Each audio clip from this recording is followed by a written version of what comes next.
about what you mentioned your process of learning about the one once you kind of start to have that inkling.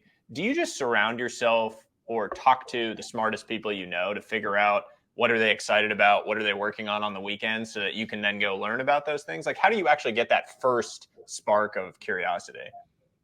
Either a random tweet, comment on my social, cold email because of where I am in my career, or to your point, no question, Kevin Rose, one of the smarter consumer internet people I know, when we were talking about X-Men comics and Jordan rookie cards, when he said, hey, do you have a CryptoPunk? And I said, I'm not sure what that is. And he said, do you remember CryptoKitties? I was like, of course. Like, I'd already known about Top Shot. I met Roham a couple months before Top Shot launched. I knew NFTs were brewing. I was busy. It was the holidays last year. Last year was still very hardcore COVID, so I was trying to navigate my company. But as soon as he said that, I'm like, you know what? I'm going to dig in a little bit deeper. And so, yes.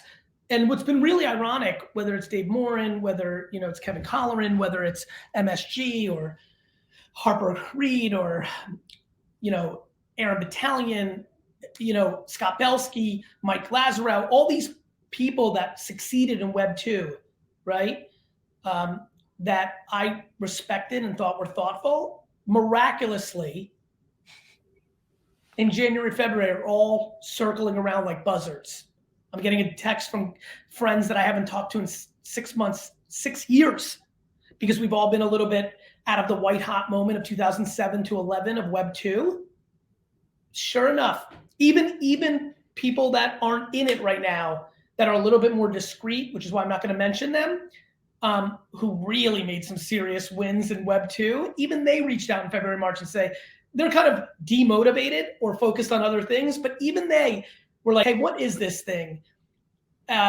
You could see the spidey senses of the people that really understand when shit changes. And then a couple of icons, again, I won't mention them, who really didn't get it and came back to me in the last 6 to 8 weeks and said, fuck. And I remember like being disappointed in them, like, oh, they lost their edge, or they don't give a shit, or one of two things. They got soft because they have too much money, or the better version, they made so much money, they're on to fixing the environment or the political system. They went altruistic, right? So, it's really fun to watch humans evolve.